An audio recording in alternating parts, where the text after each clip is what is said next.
Hi guys, I know it's been a long time since I've made a video and I'm sorry for that. I did it deliberately for a number of different reasons.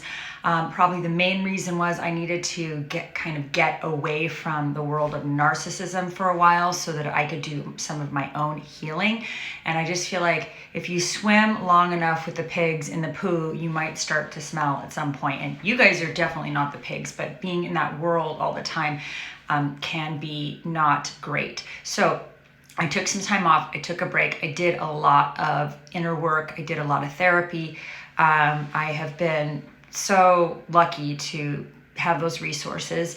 But the other reason was I needed to really focus on, I have another full-time job, so I needed to focus on my job and making money and doing things like that. So, but I got so inspired to make this video because I got some pictures today from one of my coaching clients.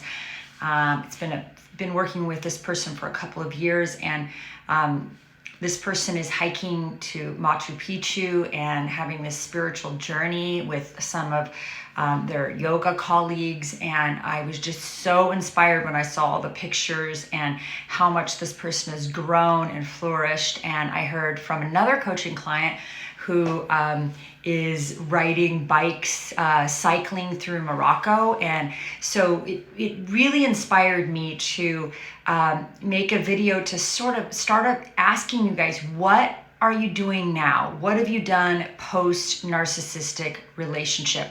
What are some of the positives that have come out of it? For me, I got to spend a month in Italy and France, climbing in the Dolomites and cycling through Tuscany in August. And I've just gotten to do all sorts of things. I've been to, I'm planning another trip to Mexico to climb at Potrero Chico, and I'm just signed up and I'm doing a backcountry ski trip in the Canadian Rockies and climbing trip, which is something I've always wanted to do. It's been on the bucket list. So I'm really excited about some of these adventures that are coming up. And that, it's not to brag. It's more just to be like, what are you doing now to, make your life better? What are you doing? And what are you able to do now that you weren't able to do when you were with the narcissist or in that stifling, controlling, abusive relationship?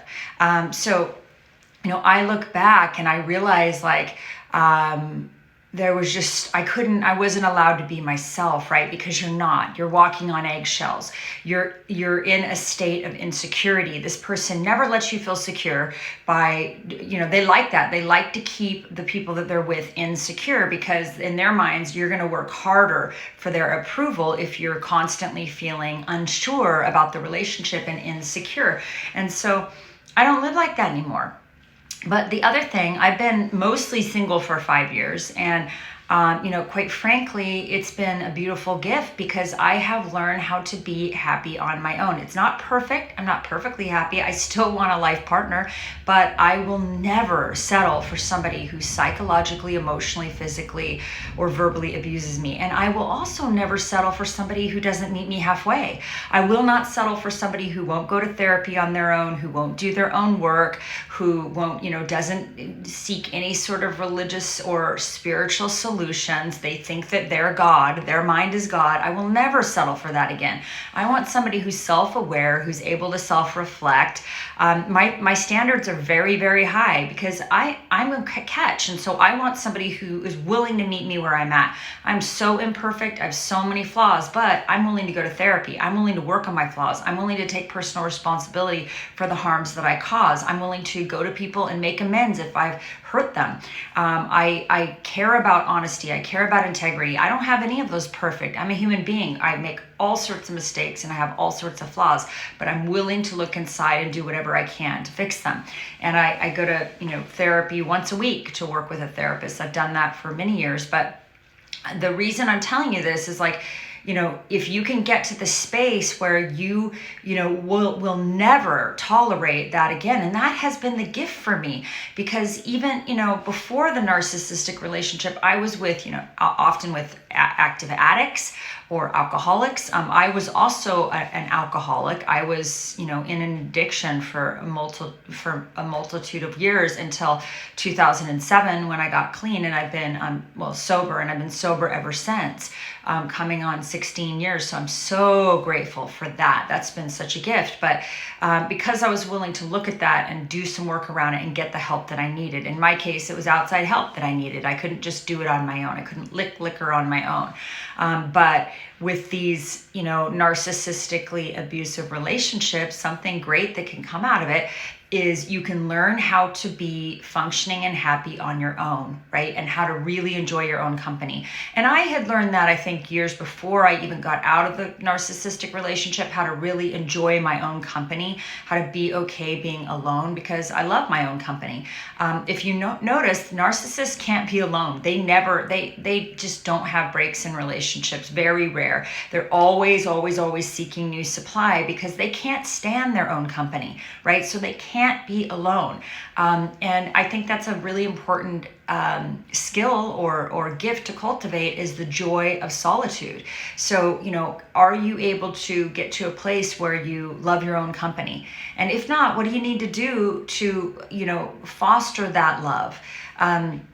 So I don't know, I'd love to hear some things from you. What are you doing now? Those of you who have sort of progressed through some of the healing process of this narcissistically abusive relationship. And then for those of you who are new to this channel or who are new to this experience and you're just learning about narcissism, what this video is designed to do is to help provide you hope that little by little you will heal. You will break the trauma bond, especially if you go no contact. I mean, I feel like that's crucial for breaking the trauma bond. Going no contact, I have no idea what's happening in that narcissistic, that narcissist, or the person I think is a narcissist's life. I have no idea. I have no idea if that person's married, divorced, has 4 kids. I have no clue, because I don't have any contact. I have cut off all contact with the family of flying monkeys. And so I'm not interested. I don't care. I don't even have a bit of curiosity in me. I don't want to know. I'd rather not. So there's something really positive about that the ability to move on and to start, looking forward to your future. And I think it's super important for you to know that this is a finite experience in your life. You will get over it. You will move through it. And you can consider it a gift, because it will teach you, if you learn the lesson, it will teach you to never allow yourself to be mistreated or abused again. I know for a fact, I'm never going to be in an abusive relationship again. I've had a couple of encounters where I was like, nope, and I know how to walk away. I know how to get out of those situations pretty quickly these days. And I'm also able to identify people that have personality disorders, or at least have a lot of narcissistic traits. If they're selfish and they're self-centered and they're not giving and they don't believe in service to others, there's so many red flags that you can see if you're looking. And those are things I absolutely used to ignore. I no longer ignore those anymore. And as soon as I identify them, I get out of the situation.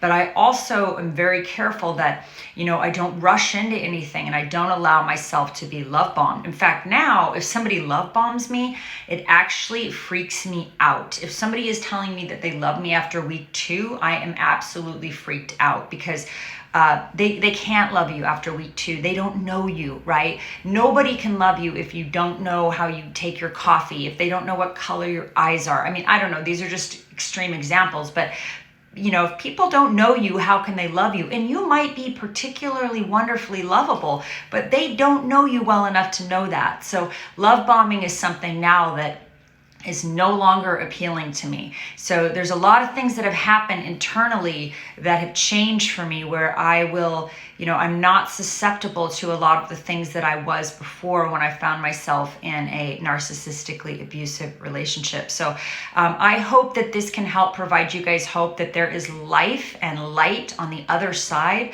of this toxic situation. There are so many gifts you get to learn from it. You can learn healthy boundaries and how to set them, and that is not an easy task, but it's something that's absolutely tenable to learn. So I hope you guys are doing well. I hope you're practicing radical self-care. I'm going to try to do more videos. I'm probably going to sign up for like a Patreon. Somebody recommended that because I'm trying to balance having enough time and money and those things, and I do work a full-time job besides this. So I hope you're well, and I'll catch you later. Bye.